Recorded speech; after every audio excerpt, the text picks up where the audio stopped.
But I wanted to, for those who may be unfamiliar with the class, tell you a little bit about it. The Senior Design Challenge is a quite interdisciplinary class, and what the common thread that we weave throughout our process and how we do things in this class is by following the human-centered design process. So you will hear today stories from students telling you about how they empathized with a particular group of individuals, how they defined a particular problem or challenge, how they ideated or come up with ideas for solutions to meet those challenges, and then eventually prototyped and tested to make their solution ideas tangible. While we're doing that, we also keep in mind three very important and distinct criteria by which we evaluate our own work and the work of other designers. Everything that these student designers create has to be, first and foremost, desirable. It has to center people at its core. It also has to be technically feasible. The things that they have to create have to be creatable. And of course, because this is not something that exists only in the context of an academic exercise in a classroom, but intersects with the real world, it has to be implementable. So viability considerations are top of mind for these student designers as well. The Senior Design Challenge is a little bit of an idiosyncratic course for those of you who may be familiar with how most courses work here at Dartmouth, in that the Senior Design Challenge spans over 2 academic terms rather than just one. So starting with jumping into these projects in January, the student designers did a whole bunch of research that you will hear about. Then they did a bunch of analysis on all of their research, and then they spent the tail end of winter term into spring term coming up with ideas for various solutions to meet the challenges that they have identified. And they have spent a good chunk of the rest of the spring term coming up with various ways to test and iterate upon their ideas. Today, we find ourselves happily at the conclusion of this project, which you will hear is not the conclusion of their efforts, because all of these projects are going to be implemented in a world beyond the classroom. The class is special not because of the process we follow or the methodology that we teach, but because of the people in it. This year, we have 20 student designers in this class. It is a very interdisciplinary bunch. We have students in this year's cohort representing just about every corner of campus in terms of what they're studying. These are just their majors. I tried for a moment, I thought about plotting their minors and modifications and concentrations, and we didn't have that kind of real estate up on the slide. But these are people coming from the humanities. These are people coming from the sciences and social sciences and the arts. And part of the magic of the Senior Design Challenge is we get to blend all of these disciplinary skills and create something magical that couldn't have happened in any one of those domains. These students, the 20 of them, are arranged into 5 teams, each with 4 people. The math just kind of worked out this year. It's really delightful. And you'll hear, we will present for you a journey today walking through these 5 teams and their projects. Each of the 5 teams worked with a partner organization off campus. So you will hear today in this order from teams who worked with Community Access Television. By the way, super extra special shout out to Community Access Television and Jordan, who is here recording the event. Can we give a shout out to Jordan and CATV? Thank you, CATV. Thank you, Jordan. An amazing project partner.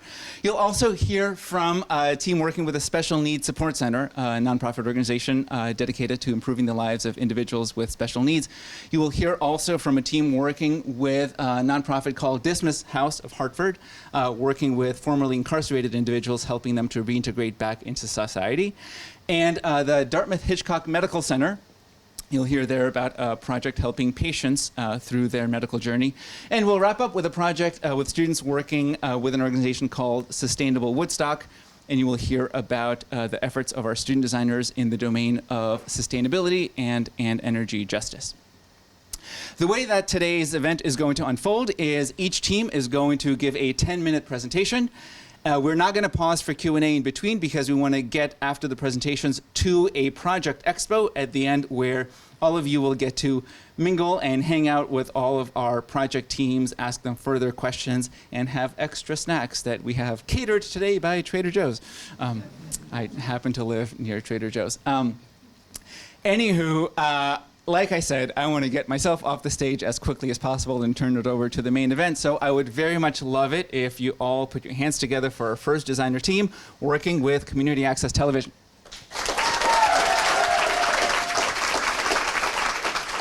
Okay, hi everyone, I'm Ronnie. I'm Alessandra. I'm Anna. I'm Olivia. And we are Team Simple, and this is Pass the Mic, an initiative we created with CATV.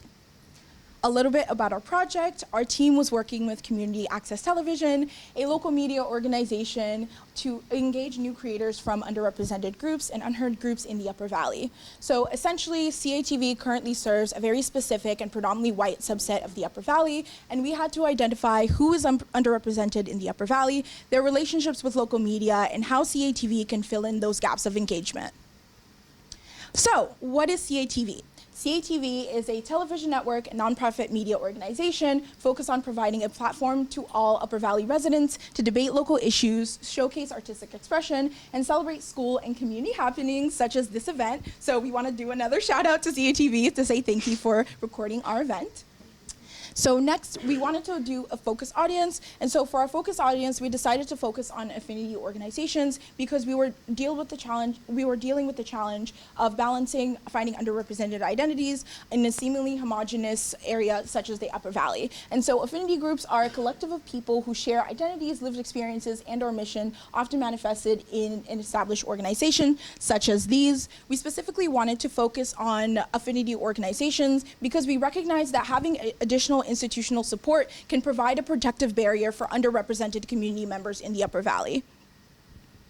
And so to start our project, we started off with a lot of research, beginning with learning from the lived experiences of many people, many stakeholders of ours, including CATV staff, local affinity group leaders, Upper Valley community members, content contributors, and local government officials. We also immersed ourselves into CATV's culture and activities, including their workshops, their sponsored and planned events, learning about their offices and their resources, and ultimately creating our own content through CATV. So from all of this research, we were able to find our 4 main insights. So first of all, we heard in one of our interviews that the Upper Valley is very unique and there's a level of intimacy here that doesn't exist in a city. And we also heard from a different interview that students of color get harassed by teachers, peers, parents, police, and people don't feel safe and want to get out of the state.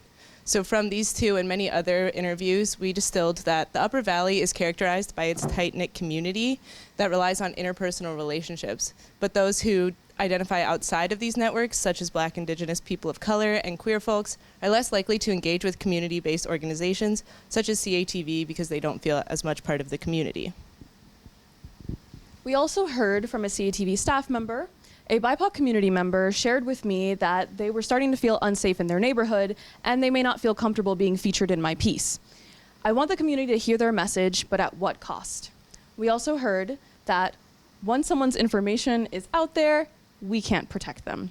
So from that, we led to our second insight, which is that participating in local media opens up people with marginalized identities in the Upper Valley to a heightened level of exposure and visibility. This can threaten their safety, especially if they're an individual without institutional support.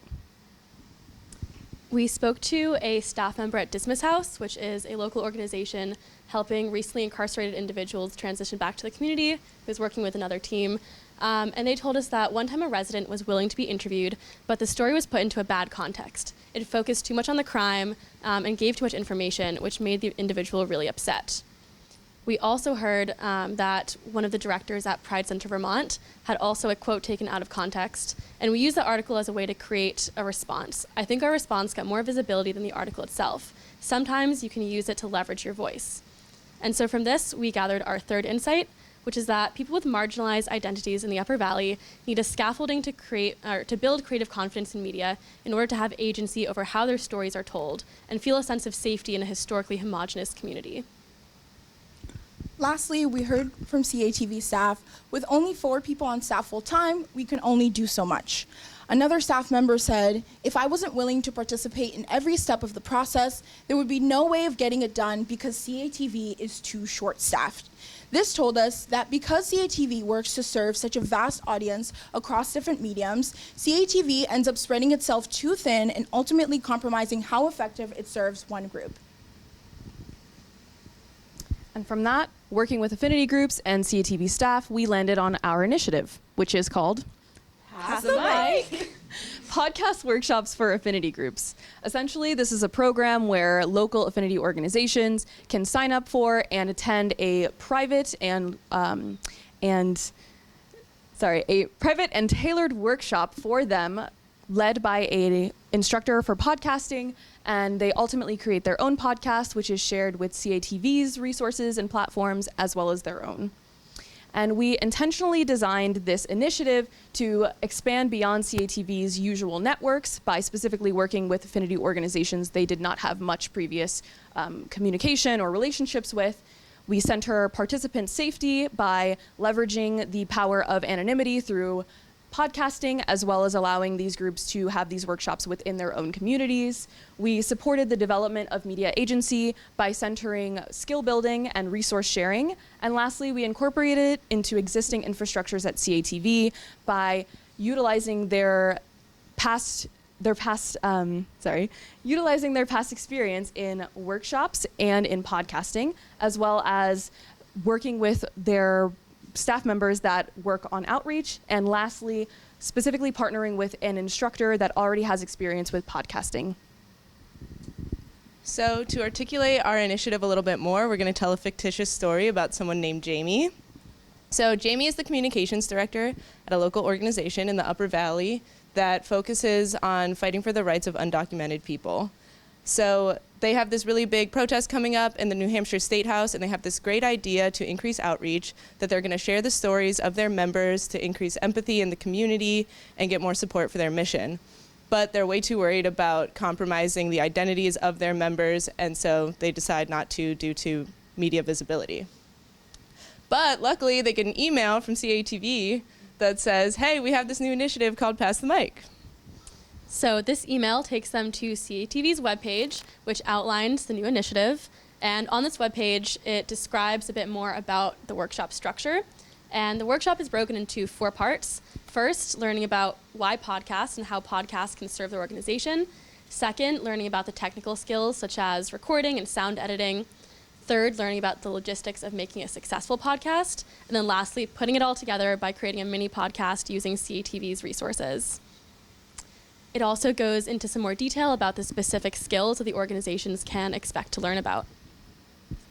Next, Jamie is introduced to our partner instructor, Marianne Abrams, who has over 30 years of experience with podcasting, and she also has experience specifically working with organizations and companies on making podcasts fit their organization's needs. So after Jamie's excited about signing up for the workshop, they would run into a form that looks like this, which we tested with affinity groups as well as Marianne herself, and covering information that CATV needs to collect for all participants, as well as information that Marianne needs to better tailor the workshops to each individual affinity group, and then also logistical information that they would need to answer, like how many people are attending, to cover pricing and location. So then Jamie, the creative director, and 2 volunteers from their organization attend the workshop and decide to create a finite podcast series leading up to the event to create hype about it, and partner with CATV, so it shows up in this fictitious world on CATV's website and also on their organization website. So to get to this initiative, we did a lot of testing and prototyping, as Anna mentioned. We prototyped the form a couple different ways. We also ran a pilot workshop at CATV with Dismas House, which was basically a shortened version of what our podcasting workshop would look like. We tested our curriculum to work out some kinks and figure out what went well and what didn't. And we also tested an initial 3-part structure, which ended up leading us to the 4-part structure I mentioned earlier. From this workshop, we heard from a member that I walked away with the enthusiasm that this is actually attainable for me in Dismas. I floated the idea of podcasting before, but I never fathomed it was actually executable. To be able to have the support from CATV to help create this product, it's something I really want to do. I've already emailed our executive director about starting this, so pretty great feedback. So now that our project is coming to a close and the term is coming to a close, we're handing off this initiative to CATV, and we understand that CATV is very busy, so we want to make this as smooth of a handoff as possible. So we are leaving them with the website page that we just showed you, as well as these various other things. We crafted this curriculum with Marian for both herself and any future instructors, and it goes through the 4-part structure that we talked about, as well as allows participants to actively participate in discussion questions, as well as activities such as the mini podcast. And next we have our positionality document, which was a request specifically from Marian to have an opportunity to reflect on her own identities and how it might impact the dynamics of a workshop. And this would be utilized by both herself and all future instructors. We also made a series of workshop handouts, which you can also see at our table later on. First, we made a handout describing all of CATV's equipment, such as microphones and recording devices. We also made a who's who at CATV to help organizations familiarize themselves with the staff members at CATV and know who to reach out to for different questions. We also created an affinity group outreach email template, which we saw earlier with Jamie, to help CATV reach organizations that they might not previously know about. Lastly, we want this solution to be as sustainable as possible, so we put together a list of organizations we were able to directly work with, along with organizations that we reached out to but didn't get to work with, so that CATV can have easy access to their information and continue reaching out to underrepresented groups. So we have a curriculum, and we have an instructor, and we have support from CATV, and now affinity organizations that are willing to take part in this initiative, and we hope that the next steps push CATV to continue this initiative and continue working with additional affinity groups to make sure it happens. And before we end, we just want to thank the individuals who worked with us throughout this process, and to these affinity organizations who dedicated their time, energy, and feedback into making the initiative what it is. And thank you!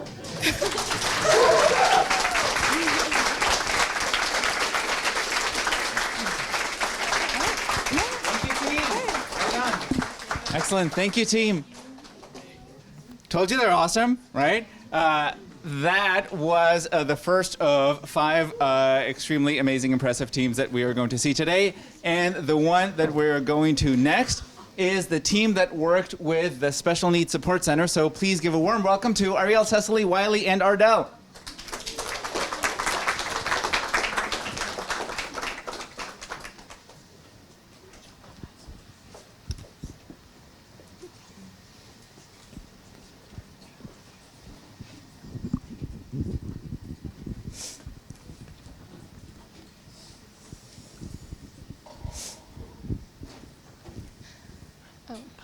All right, so hi everyone. Our project was on facilitating safer interactions between police officers and individuals with disabilities. I'm Arielle, this is Ardelle, Wylie, and Cecily. So this is an overview of what we're planning on covering today, and it'll just show our process of getting to our final solution. So we partnered with the Special Needs Support Center, which is based in White River Junction, and aims to empower and support children and adults with disabilities and their families in the Upper Valley. And our partner liaison was Laura Perez, the executive director of SNSC. So before we dive in, we just wanted to add a note on language in the disabled community. So there are basically 2 main schools of thought here between person-first language, which describes a person as having a disability rather than it being central to their identity, versus identity-first language, which emphasizes that the disability plays a fundamental role in who the person is.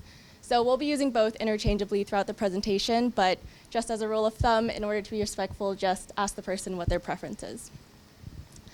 So to help introduce our project, we wanted to explain a program that SNSC has called the Special Needs Information Program, or SNP. And how it works is that individuals with disabilities will enter information surrounding their disability, like their triggers or specific de-escalation tactics, into a voluntary registration form. And that way, when a police dispatcher gets a call associated with that person, they can then alert first responders, who can then respond appropriately. Which brings us to our big challenge, which was to facilitate safer interactions between individuals with disabilities and law enforcement when SNP is not present. And before we move on to the next section, we wanted to acknowledge our positionality as individuals from backgrounds that do not bear the burden of police brutality. And in being afforded the opportunity to play a role in creating safer interactions with police, we want to positively leverage our privilege to encourage listeners to engage in resources and dialogue surrounding the importance of dismantling systemic ableism and racism. And we also have a handout of resources at our table back there that people can take later. And Cecily is going to talk about research highlights and insights. So we began by familiarizing ourselves with the project, diving into SNP, as well as gaining some more understanding about the experiences of members of the disabled community and their perceptions of the police, as well as similar initiatives to SNP. And through our background research, we discovered that 33 to 50% of police use of force incidents in the United States involve a person who is disabled, which really helped us to understand the incredible scope of this issue. And we took this finding into our primary research, where we spoke to 4 major groups of stakeholders: first responders, primarily police officers, adults with disabilities, parents of children with disabilities, and experts. And the majority of these interviews were sourced through our partner organization, SNSD and their community, as well as the personal networks of those interviewees, which did affect which did skew the types of people that we're able to connect with for interviews. And so we do want to acknowledge that there are some missing perspectives in our interviews. Firstly, many of the people that we spoke with were able to speak to their experience with autism, which meant that we were able to focus in on the challenges that these individuals face for our final solution, but that we weren't able to hone in as much on the experiences and challenges that individuals with different disabilities face. Additionally, many of the adults and family members we spoke with were white, which, while this does reflect the composition of the Upper Valley, did mean that we also weren't able to deeply explore the intersection of race and disability and police interactions through our interviews specifically. So through our interviews, we heard a lot about the dangers of disabilities that are not visible, especially to police officers. Our interviewees expressed concerns about when police officers aren't able to recognize disability. One parent shared, "I have skepticism around emergency responders and their level of understanding surrounding disability." Additionally, a former professional caretaker shared, "My experience is that some of the police officers get it, but some of them are more aggressive than needed to be, and it escalates the situation." We also heard a story of an individual with autism who was pulled over while driving because he was driving too slowly. And due to his disability, he didn't respond in the way that the police officer expected, and he exited the car and walked towards the police officer. The officer misinterpreted this as aggression and ended up using a taser on the individual. And so through stories like these and our conversations, we arrived at this first insight, that the most dangerous interactions between police and individuals with disability occur when police mistake behavior relating to a disability as being motivated by criminal intent. And so looking ahead to our solution, we asked ourselves, how might we assist police officers and other first responders to more accurately recognize behaviors related to disability? We also heard a lot about the contention around sharing private health information with the police. One parent shared, "While I'm comfortable with sharing my son's disability information with first responders, I know that other parents and families who may not feel safe." Additionally, one adult shared that they would be very intimidated to be in the same room as the police officer.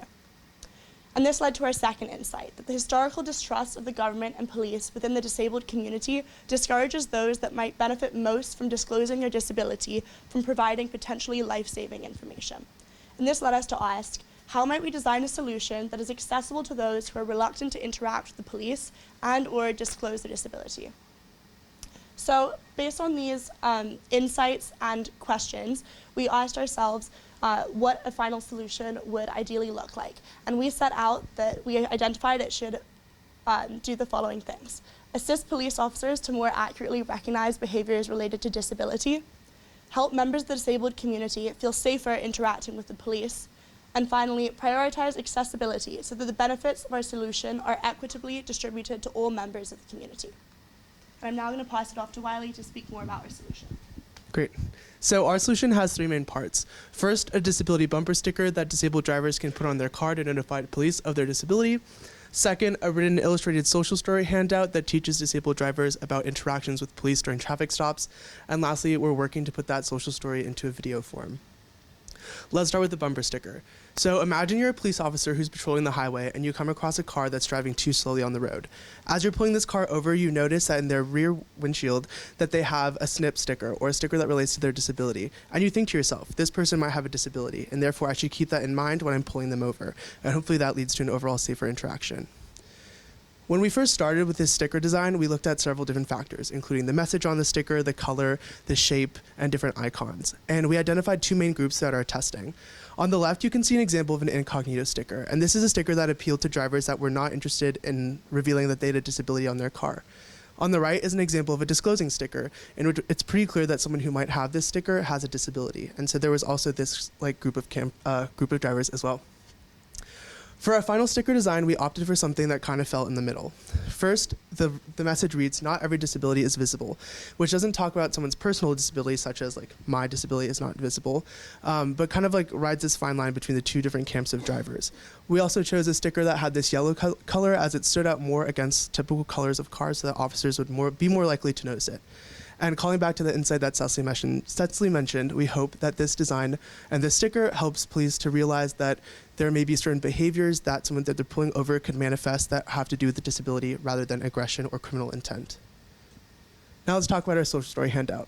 So to begin, a social story is a story that's often used for children with disabilities to teach them about the importance of societal concepts, such as following instructions in a classroom. We've adapted the idea of a social story in order to make a situation like being pulled over a bit less stressful. In this situation, we have a social story which is written and illustrated by our team that helps disabled drivers learn about what happens during a traffic stop and interacting with a police officer. When we started this process, we began by compiling information available from online resources and using stock images to create a test PDF that we sent to both police officers and to the disabled community. We got a lot of feedback regarding the content, but also about the format itself. And so we decided to switch to an illustrated version, which you can see the beginning of compositional sketches for here. And this is the end product of our social story, which, there might be a GIF. It may play, it may not. But it is very beautifully illustrated by Ardelle. And one main thing that's part of this final version is that it's centered around a point of view perspective. So it follows the disabled driver, Kyle, who is pulled over for driving too slowly, and it follows him all the way through that moment until the resolution of the conflict. As I mentioned earlier, we're also interested in turning this into a social story video because video content is something that also makes this more distributable to a wider audience, and Ardelle will talk more about that in our handoff. Yes, so in terms of implementation, we have a lot of different kinds of materials. So these are all the ways that we will try to hand them off in the most streamlined way as possible. So in terms of the bumper sticker, we will be providing the final versions of the sticker designs to our partner. And this will also come with a list of resources for printers and vendors and an estimate of cost, just to make sure that process is as easy as possible to order those stickers, and we'll also provide the various file types that will be required for the printing process. And with these stickers, we'll also have a press release for our partner to distribute along with the stickers, so that police departments in the area can know of this project, and this in turn may increase the likelihood of them being able to see the stickers and think back to the project that was presented to them. And then in terms of the social story handout, we're going to provide a PDF of the social story as well as the original files, so that in case SNSC wants to change the wording or add illustrations, that will be possible in the future. And then in terms of the social story video, we are still working on that, and at the time of the completion of this project, we weren't able to complete filming, but we are working on a script, storyboards, and a casting list, and also in coordination with CATV again. Love that SDC partner collaboration. And they have all the expertise and technology to help us with completing the assembly of the social story video.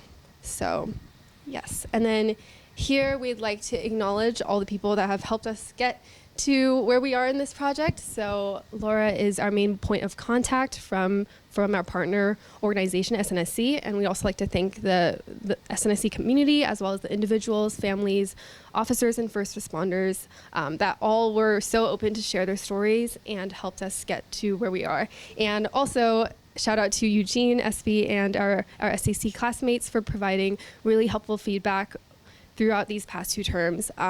They were really invaluable and really helped us get to where we are today. So thank you so much, and thank you for listening.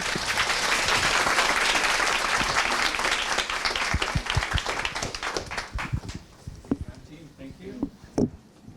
Excellent. Thank you, team. I do love, as Ardelle said, I do love the cross-pollination of all of the projects. At this point, we've heard the Dismas House team mentioned inside the CATV presentation. We heard CATV mentioned at the Special Needs Resource Center. I wonder where this is going.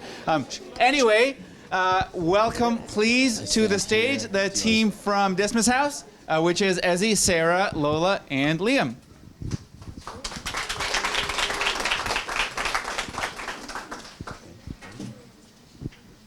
Hello, everyone. I'm Liam. I'm Ezi. I'm Lola. And I'm Sarah. And we're so excited to share with you our project, Breaking Down Barriers of Reentry, a project in partnership with Hartford Dismas House. So to start, we'll give an overview of kind of what this presentation will look like. We'll start with a background on the project, then we'll go into our research and our insights, then talk about our proposed innovations, then we'll talk about our process and how we got to that proposed innovation, and finally we'll end with a handoff. So let's kick off with some background. So our partner today, as you guys have already heard, is Dismas House. Dismas House is a nonprofit organization aiming to facilitate the reentry experience for formerly incarcerated people back into society. And our challenge today is to illuminate the barriers for Dismas residents, seeking out necessary transitional resources and propose creative and accessible solutions to meet those needs. And so diving into our research, we conducted a lot of research, starting with secondary research. We're really trying to understand the reentry experience, and so we looked to academic papers, news articles, and books to learn about the plight of formerly incarcerated people. From there, we had Dismas visits, where we attended weekly dinners at Dismas and cooked meals for the residents, as well as interviewed a total of 13 Dismas residents. And lastly, we spoke with numerous stakeholders, such as Dismas alumni, local business employers, reentry-focused workers, and a Dartmouth digital design director. So from there, in looking to the barriers of the reentry experience, one of the main ones was employment. So after their release, residents are really excited to get back into the workforce and start working. However, the formerly incarcerated people face higher unemployment rates at 5 times the national average because employers are hesitant to hire them.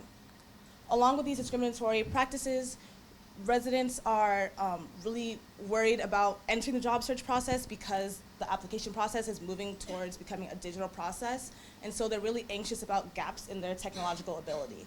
One resident even told us that in their 3 years of being incarcerated, they were not able to use technology and just the advancements throughout that time. Another resident echoed similar sentiments about having difficulties applying for a role at Domino's, and they said, "I went to go online to apply to jobs, and it was a nightmare. I literally was unable to get to Domino's simple website to fill out an application, and I'm not completely computer illiterate. It frustrates me." Despite these barriers, when Dismas residents are hired and given the chance to work, local employers express to us their positive experiences working with Dismas residents. Dave, the general manager of the Norwich Inn, told us about his experience working with a Dismas resident, and he said one of the line cooks from Dismas really stepped up to the plate and took ownership of the kitchen for a couple months until we were able to bring in a new chef.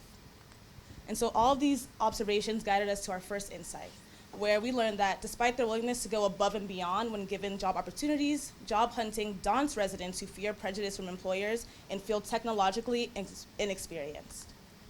And this insight brought us to our first specification, where our solution must include informational resources to make the job search process less intimidating for residents and encourage them to search for roles confidently. We also learned that transportation also reveals itself as a barrier post-incarceration. We observed that residents are hesitant to ask for rides as they don't want to be burdensome or reliant on other people's time. They are also unfamiliar with the Upper Valley Advanced Transit System post-incarceration, which is expected. And there are restrictions on driving for some of the Dismas residents, as there are fines on their driver's license or past DUIs. We spoke to Heather, a parole officer, and also a friend of Dismas House, who said transportation in Vermont is pretty huge for most of these guys. Forget about having a car. They don't even have their license because there are so many fines or DUIs. This brought us to our insight two, where we learned the lack of transportation means more than a missed day of work for residents. It can cause anxiety and needing to rely on others to get to work without wanting to feel like a burden. This brings us to our specification. Our solution must help residents understand how to navigate Upper Valley Transit and connect them with alternative transportation options. We also learned, well, initially, we wanted to focus on a specific solution. However, we learned that residents face barriers from all directions, not just through employment. Because of this, we learned that they need resources for legal advice, housing, and their own physical and mental health. A Dismas resident responded, pushing back. When we asked a Dismas resident how he felt just focusing on employment, he pushed back and said, well, what about my dental care? How could I go about finding information on that? I'm working with a recovery coach on that, but something helping me with that would be much more interesting. We also learned that residents want to know how to connect with their community and build stronger relationships. One Dismas resident explained how he was connected to a church for over 2 years. He said, I was going there every day, and now they're like family. For my birthday, they literally went out and got me a huge cake, cards, a brand new phone. They're such good people. And me, I have an upside down cross on my face. They just accept you. This brought us to our third insight. While landing a job is a key step in reentry, it is a combination of employment, essential resources, and community activities which leads to long-term success. We knew that our solution had to holistically approach reentry by providing resources to assist residents with finding housing, legal guidance, and community activities. All in all, our solution must simplify the job to make it less intimidating, simplify the job search to make it less intimidating, help residents navigate transportation in the Upper Valley with more confidence, as well as provide direction on other important barriers residents might face. Okay, so now we're going to go over our proposed innovations. And we have 2 digital deliverables. First, the Resident Hub on the Dismas website, and second, the Dismas Resident YouTube channel. So first, here's a screen recording of, the Dismas website, and we'll go more into, perfect. Okay, so here's a screen recording of the Dismas website, and we started with the Hartford Dismas House because we've worked most closely with them throughout our design process. And with this, you can easily navigate to the Hartford Dismas Hub and get brought to their homepage, which has clear navigation, 6 intuitive icons, career development, transportation, housing, legal, health, and Vermont activities, intuitive icons, and customized for Dismas residents. So here's a dive into the career development page. There's information on local businesses right here, job application help through Indeed, which we found was the most prominent job hunt platform, and then resume building tips. And then next, we have the transportation page, which has a guide and apps for using advanced transit, a range of transportation options, and even walking and biking rules to understand how to navigate Vermont. And then there are 4 other tabs: housing resources, physical and mental health resources, legal information, and Vermont activities. And these were all specifically catered to the needs of the Dismas residents that they articulated would be so helpful, and there are gaps in their current reentry process. So then here's our second digital deliverable, the Dismas Resident YouTube channel. So here there are customized and curated playlists and favorited YouTube videos for Dismas residents to enjoy and watch on their own time. And now there's a house computer so they can log on and browse whenever they want. So this brings us to our process and how we actually got to these 2 digital deliverables. One resident articulated, "People know digital better now than ever. A digital solution is the move." So hearing that, we started with our first prototype. And one resident said, this digital platform, they really liked the digital platform with customized materials, so that brought us to our second prototype, which this was great because it offered this toggle view between residents and employers. However, the Dismas staff did not really enjoy the cost and implementation timeline of a full design and development team. So that brought us to our third prototype, where we outsourced to Google Sites, which has a very good website builder. And with that, we talked to Jim Curran, the executive director, who has also touched on a variety of these different projects. And he says, "It makes most sense if we can use our current platform, Firespring. It's easy to maintain and update. I don't want multiple sites, it's too cumbersome and confusing. And for those who don't know what FireSpring is, it's a web development platform similar to Wix or Squarespace, but for nonprofit organizations. So then we moved to FireSpring and started designing on the existing Dismas website, and the Dismas staff really liked the immediate, implementable, and familiarity with the FireSpring platform. So then throughout all of this process, we were constantly going back and synthesizing all of our user testing, and that brought us to our final prototype, which has intuitive graphics and navigation, and is currently published on the Dismas website. And the Dismas residents really like how engaging and intuitive the interface is, with resource customized to their preferences. Yeah, so now finally we'll talk about the handoff.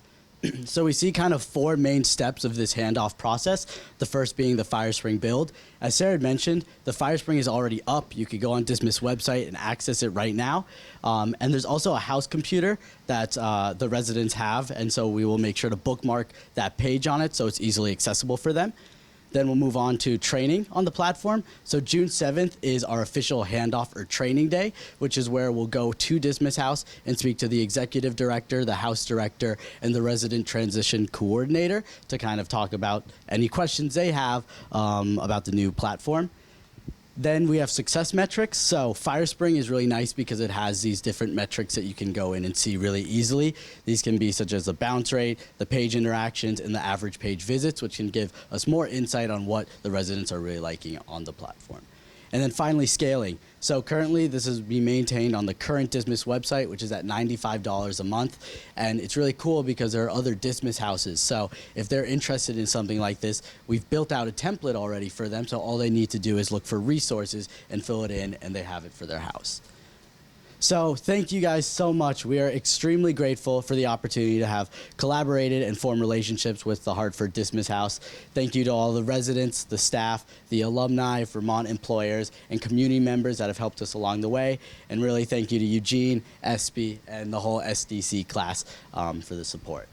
And before we wrap up, we just wanted to share some takeaways from our team throughout this entire process. On a personal level, immersing ourselves in the Dismas House community has been one of the highlights of our senior year. We've learned so much about gratitude and vulnerability during our community dinner conversations with the residents.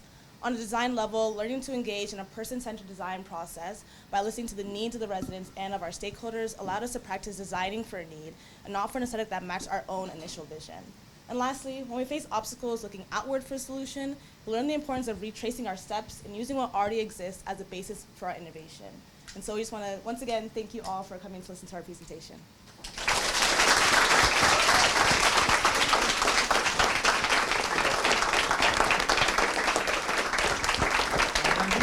Thank you. By the way, none of this like June 7th, extra meetings with your client. I haven't been mandating any of this stuff. A lot of the implementation handoff the teams are now doing because they care about the project, not because they care about getting the grade in the class, which is awesome. We have seen 3 presentations. We have 2 to go from the history of the great American pastime called baseball. I understand that there's a tradition when you only have 2 rounds of something to go, you're supposed to do a stretch. So why don't we get up just literally for 10 seconds and make sure we don't stay glued to our seats. Those of us who are finding ourselves in the standing room only situation in the back, take this opportunity to find yourself a seat. We got a couple of chairs over here. Those of you who haven't refilled a snack in a minute, you can refill a snack. And as soon as you're ready, you can have a seat again. As soon as you're ready, as soon as you're feeling good and awake and stretched and ready to be an attentive audience for 2 more teams, you can have a seat. Hi everyone, thank you so much for coming out. My name is Sunaina and I've had the pleasure of working with Emily, Sng, and Kiera on improving the traumatic brain injury patient and caregiver experience at DHMC. So first, what is a traumatic brain injury, or a TBI? It's an alteration in brain function caused by an external force, and it ranges from mild concussion to coma when severe. It's typically caused by car accidents, falls, and sports injuries, and the highest risk populations are young adults and individuals over the age of 75. Just as there's a range in severity of the injury, there's also a range of impacts depending on the kind of TBI that the individual is facing. And as a result, there are short and long-term impairments to cognition, emotions, and motor skills. ranging from issues with concentration and memory, mood swings, anxiety and depression, and breathing, bladder control, and swallowing when most severe. We've been working closely with our project partners, Dr. Josh Aronson and Dr. Alex Briggs, who are both surgeons at Dartmouth-Hitchcock Medical Center. And DHMC treats 150 patients annually with moderate to severe TBI, with several patients staying over 3 months, and the longest stay being 8 months. DHMC is the only major medical center supporting nearly a 100-mile radius. And so our challenge that we were tasked with for this project was to improve education, access to resources, and the hospital experience for patients and caregivers at DHMC. And now just to talk a little bit about our research that we've conducted over the past 2 months. We've interviewed 54 individuals across a breadth of healthcare providers, patients and their caregivers, and non-medical professionals serving the TBI community. We've also visited DHMC several times to get a sense of how patients are moving throughout the hospital and the kinds of resources that are accessible to patients and their loved ones. And based off all our research, we came up with a few key insights. First, that caregivers feel pressured to fill in gaps in communication within the healthcare system. From one caregiver, we heard that I had to be on 24/7, and from another, that we felt at a loss for how to navigate the medical system. Not only are caregivers grappling with their loved one's extreme injury, who's often a family member or a close friend, but they're also having to navigate all the new terminology and learning about a new injury that they haven't heard about before. And from a healthcare provider, we heard that there should be a centralized team that does patient intake and assessment, who then passes the ball to other specialists. As you can see in this image here, there's a lot of different stakeholders involved in TBI care, yet there's no one person that coordinates the information and referrals between them. So that burden often falls on the patients and caregivers as they're dealing with the emotional burden of the injury. So our goal is to facilitate better communication across providers so caregivers don't feel like they have to fill the gap that they currently are. And our second insight was that existing resources on TBIs, especially at DHMC, are generalized, overwhelming, and difficult to find for patients and caregivers who want personal answers. So here we have that there's a lack of centralized resource locations at DHMC, and the ones that exist are often inconveniently placed, such as this one here, which is in a staff-only location, so caregivers and patients can't even find it. And then also, that there are no TBI-specific materials at DHMC, so there really isn't any information that's getting distributed about your injury. And we heard from one individual with a TBI that it's frustrating not to have a formula for recovery, and from a caregiver that no one had the exact answers to the questions that you were asking.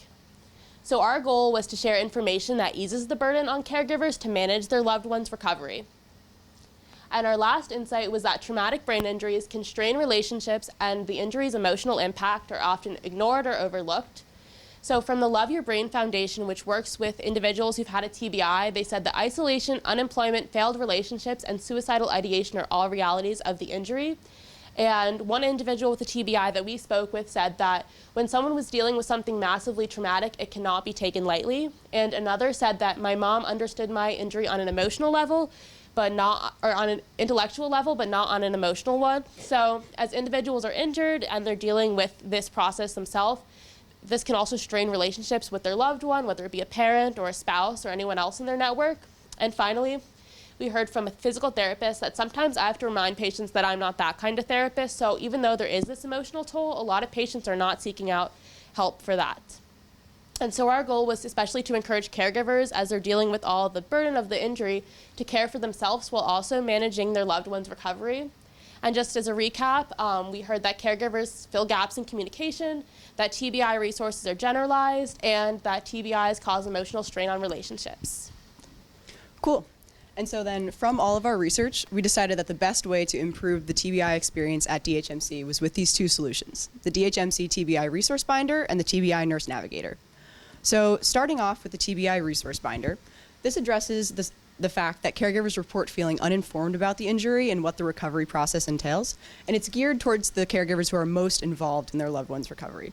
So I'm going to get into the final mock-ups of the binder, which were created based on our initial research and then refined through prototyping sessions with our interviewees. So it starts off with a very basic introduction on what a TBI is. And this is important because for many caregivers, the first time they hear the term TBI is when their loved one is diagnosed with one. Next up, we have this section on setting expectations, that this injury is a marathon, not a sprint, and that it can be long and confusing, as is the process in the hospital. After that, we clarify who's actually caring for the patient when they're in DHMC. And this is important because there's over a dozen specialists who interact with TBI patients, and everyone at DHMC wears the same dark blue scrubs and the same light blue surgical facial mask. So easy to understand where the confusion can come from. So we have the list of specialists and what they do in the hospital, as well as this idea of the TBI team baseball cards. So these cards have providers' names, specialties, and the list of questions that they're best equipped to answer. And the idea is that providers will hand them to caregivers the first time they meet, and the caregiver will slip it into like a little plastic sheath in the binder. After that, we have logistical information about DHMC and the surrounding area, such as where to eat and where you can stay. And then we've created several journal templates so that caregivers can take notes on their conversations with providers, any follow-up questions that they have, and routines for the patient while they're in the hospital so they have a sense of like consistency. We've also included these 2 professionally written guides on TBIs because when it came to the actual medical information, we wanted to leave that to the professionals. But based on feedback that we got from caregivers, including over 150 pages on generalized information on TBIs probably isn't the best way to go about it. So we're including a few select sections as well as the table of contents so that this gives the binder a personalizable aspect and new sections can be added as they become relevant in the patient's recovery. So that's it for the major components of the binder, all of which are also accessible online so they can be shared with the patient's extended support network. And the final thing that we'll say about the TBI resource binder is that since there's so much in it, it's not intended to just be a, here you go, this is a standalone resource. It's intended to guide a conversation between a provider and the caregiver. And the current issue with that as it stands is that everyone at DHMC is incredibly overworked. And so rather than putting this on someone's plate who already works there, we were thinking if there was a person who has both breadth and depth of understanding when it comes to the TBI recovery process, that's the person who would be best equipped to hand off the binder. Which brings us to our second solution. TBI nurse navigators. So this nurse navigator would address the frustration of having a lack of coordination between healthcare providers within DHMC. It would also be targeted towards a patient population who has either an uninvolved or absent caregiver. So nurse navigators would serve as 1, resource facilitators for applications such as Medicaid, information about TBIs, and coordination of needs. They would also serve as a primary contact. Referring back to our PowerPoint, if you look at this map, it's very confusing, and usually that burden falls on patients and caregivers. However, with a nurse navigator, we can bridge that gap. And lastly, and perhaps most importantly, nurse navigators may act as an advocate for patients who may not have a caregiver present. We heard that it was really difficult for people or caregivers to have this extra burden of reaching out. So nurse navigators would reach out rather than being reached out to. So our team came up with the nurse navigator funding proposal, which is exactly what it sounds like. We modeled it off of the stroke nurse navigator funding narrative. And we would essentially be hiring nurses internally or externally to fulfill this role. So the proposal components consist of 1, a background on DHMC and TBIs, 2, an executive summary, 3, opportunities, including all of the insights that we mentioned in this presentation, 4, benefits, 5, market contributions, and 6, a program overview. So getting into next steps in implementation, we are all graduating. This is called Senior Design Challenge, of course. So the next steps for the TBI resource binder is rebranding through the DHMC marketing team, and for the nurse navigator proposal, a handoff and a pilot program. But who does this go to next?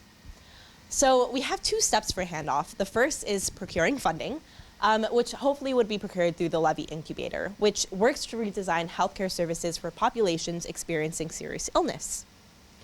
We hope to pass it off to Dr. John Cantor, who works with our project partner, who is a PGY6 in neurosurgery, and he has a particular interest in traumatic brain injuries.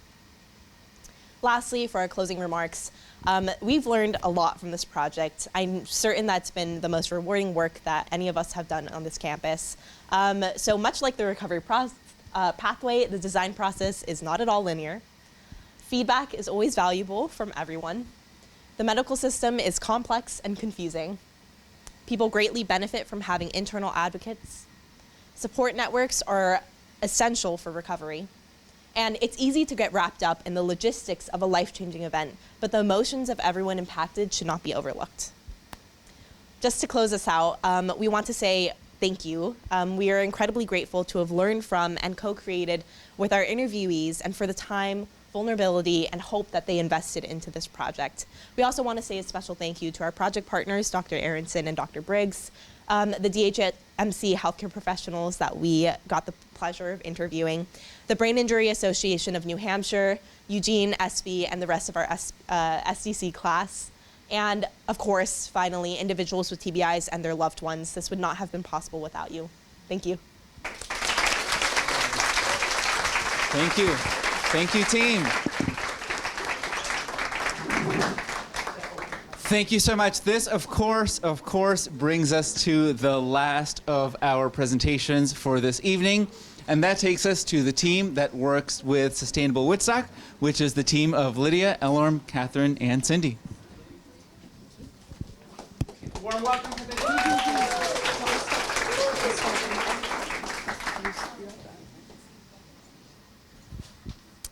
All right. Hi, everyone. I'm Catherine. I'm Cindy. And I'm Lydia, and our project was focused on improving weatherization access in Vermont. So our partner was Sustainable Woodstock, whose mission is to empower everyone to live environmentally, economically, and socially responsible lives in the southeastern Vermont area. And our project challenge was to design an effective way for low-income Vermont homeowners to access weatherization resources, which would reduce carbon emissions and financial burden on homeowners.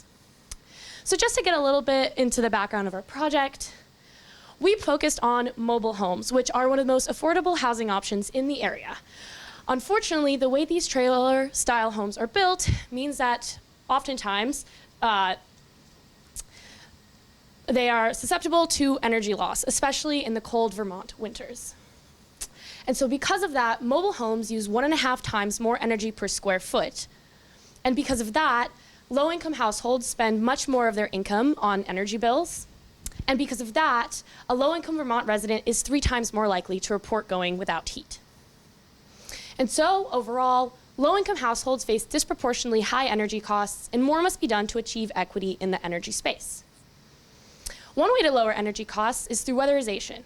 It's a process of weatherproofing your home through insulation and air sealing that can make your home much more energy efficient. There are 2 organizations locally that offer free weatherization services to qualifying low-income individuals. The first is Cover, which is community-based and volunteer-based, and the second is SEFCA, which is the local branch of the federal weatherization program.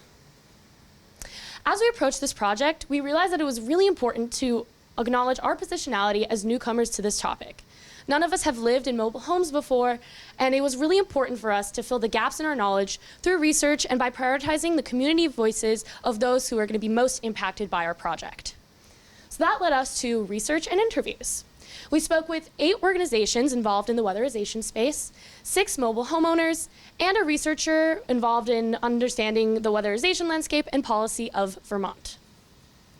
It's important to note that when we talked to mobile homeowners, most of them were white, elderly women, and we had also gotten them all from organization contacts. So we did miss people who didn't have any existing access to resources, didn't have the bandwidth for an interview, and also have had bad weatherization experiences. But with all this, we brought everything we learned to organizations who have a lot of experience working in communities and were able to fill the gaps, co-create, and brainstorm solutions together. All right, so now I'll cover some of the key findings which emerged from our primary research and later guided our process. Specifically, we made 3 observations and derived 3 corresponding insights centered around connecting through the weatherization network, barriers and asking for help, and the tension between capacity and outreach. Our first observation was that organizations form a complex network of support for residents in different states of need. And to understand this network, we can walk through how a resident would connect to those services. So as Lydia mentioned, Cover and SEFCA are the 2 services that provide free physical weatherization, but residents are often also connected through other channels, such as through organizations like Sustainable Woodstock, through volunteer outreach, and through other channels like caseworkers and food banks. And once a resident is entered into this network, it's much easier for them to be followed up with and for them to gain resources again in the future. One resident commented that they knew they could call anytime after working with Cover and SEFCA. And from all this, we learned that forming an initial connection within the network is absolutely essential to accessing resources in both the short and long term. However, despite the fact that this initial connection is so important, residents are still hesitant to ask for help. And even when they do ask, they often encounter other barriers along the way. And residents expressed a number of reasons for this hesitancy, but first and foremost, they wanted to be able to rely on themselves. One resident emphasized how they just knew they should be able to do these things on their own and didn't like having to ask for help. On top of that, they might feel embarrassed to admit that they need help. There's also uncertainty as to whether they even get the help they ask for when they do reach out. And lastly, they tend to have a survival mindset, meaning that they prioritize their most pressing needs, which might not always be weatherization. And from this, we learned that residents want to feel supported in a manner that encourages autonomy and respects their dignity.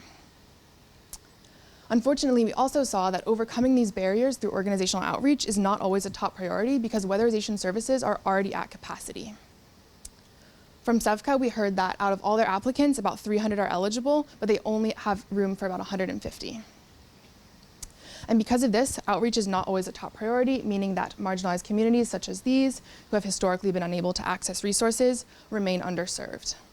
That being said, there are organizations trying to bridge this gap. Specifically, Vital Communities provides volunteers with a toolkit to reach out to low-income residents, and Rejoice relies on a network of community liaisons to reach out to underrepresented communities.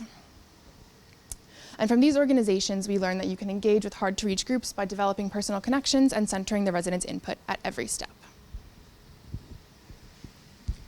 So next, from these insights, we identified two main areas where we could have impact. And one, we could expand the capacity of weatherization services and also direct people who are most in need to these services. In addressing this issue of capacity, we wanted to leverage our research to advocate for funding for community-centered weatherization. And we identified the Just Transitions subcommittee as a great fit, and because of their influence around funding policy. So Just Transitions is a subcommittee within the Vermont Climate Council, which is a state organization focused on coming up with strategies and programs to combat climate change over the next 50 years. And the Just Transitions subcommittee is to ensure that these programs are made accessible to all Vermonters and do not unfairly burden any groups. So we presented our research to the Just Transitions subcommittee, and we learned that they had already finalized plans for their budget, but we encouraged them to allocate existing funds to community-centered weatherization. They also really enjoyed learning about our process in engaging with communities. Also wanted to pass on our research to other subcommittees for review. So switching on to our other area of impact, which is around directing people who are most in need to services, we set up a phone line and also a voicemail box with testimonials around people's experiences with weatherization to better clarify parts of the process that may be confusing or address any hesitancy around connecting to these services. So we went into a mobile home park to test out the effectiveness of these testimonials and to better get a sense of how people engaged with them. We learned that when testing whether people would call, we found out the medium is not effective because you're having to have people take the first step in reaching out. Also, it was immensely valuable to have a community contact take us door to door and make those interactions possible. But even with a community contact, there's still this perceived stigma around asking for help, which told us or helped us realize that the testimonial phone line idea would not work. Realized that it was important and more effective to have a community contact who would serve as a liaison between organizations and residents to promote outreach and share resources. So based on that realization, we arrived at our proposed innovation and project deliverable, which is the community liaison model. Under this model, a mobile home park resident acts as a compensated liaison collaborating with Sustainable Woodstock on weatherization outreach efforts and community needs. Essentially, they are a bridge connecting, better connecting residents in need to organizations who can more effectively tailor services to meet those needs. So why community liaisons? Well, as we revisit our insights, we found that this model could better reduce the burden on residents so that they don't have to reach out. It could increase entry into the weatherization network. It could extend the outreach capacity of Cover and Sevka. And with a familiar face, it could also build trust to reduce that community stigma. Moreover, as we thought about it, our partner also brought up that we had actually accidentally prototyped this in our earlier visit to the mobile home park. As we mentioned before, residents were a lot more responsive to our contact when we went door to door. And moreover, afterwards, our partner reported that our contact actually became more engaged in brainstorming other initiatives in the area and was even interested in getting weatherization for himself. But as we approached how to design the solution, one thing that was a really big factor for us is that relationship building really takes time. So with about 4 weeks left in the process at this point, we realized that it would be really hastily done and unethical if we now went into a new community, tried to find someone to be a liaison, and build that whole relationship. So instead, for our handoff material, we made the Community Liaison Pilot Guide, which is a written guide directed to Sustainable Woodstock, in how to build a pilot model of, how to build a pilot program of the community liaison model, beginning with weatherization specific campaigns. So this guide has 5 sections to it, the first one being building community connections, so how to initially engage with mobile home parks. Next, once you are more familiar with the community, how do you identify who might be a good liaison?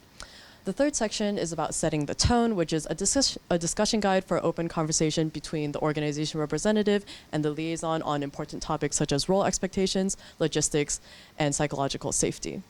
Next, we have a section on maintaining good relationships and how to continue engagement with both the liaison and the community they're representing.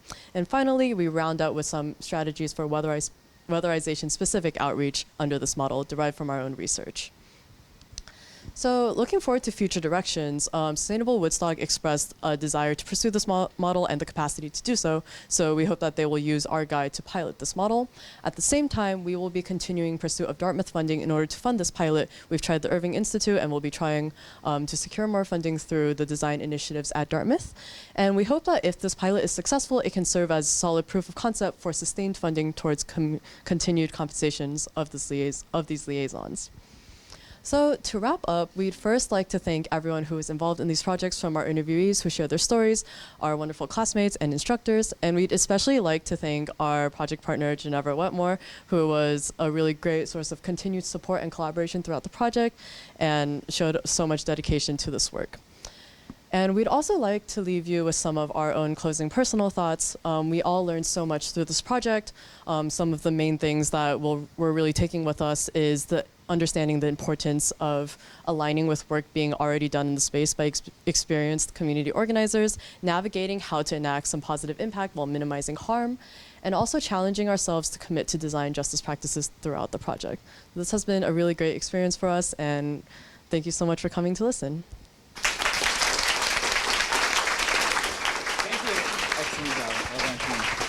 Thank you, team. Well, that's all of them. Can we get one more round for all the student designers, please?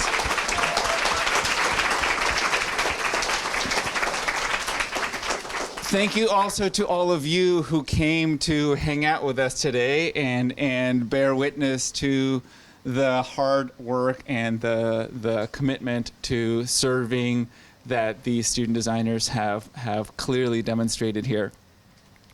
Those of you who are Dartmouth undergraduates who are not yet seniors, this could be you next year. We're accepting applications for the class in the fall. And those of you who are our guests and friends, a couple of notes. One is you may notice that each team produced a project report in addition to their presentation. We have a whole bunch of copies, so if you have any particular projects that you would like to keep the report of, you may do so. We have a bunch of copies sprinkled on the table. If you have any questions for me, I'll hang out, but I want to, without further ado, jump to the concluding portion of our evening programming, which of course is the Project Expo. Each of the teams has prepared a little bit of a display board for you to have a gander at. They also have a table display with all manner of artifacts from their project. and they themselves will be staffing the conversation booths next to their projects. We hope you hang out and enjoy their company. We hope you enjoy the snacks. And those of you who are around next year, we hope to see you right back here for a new crop of awesomeness 1 year from now. Thank you so much. This has been super fun for me. Enjoy, be good to each other, and thank you for coming.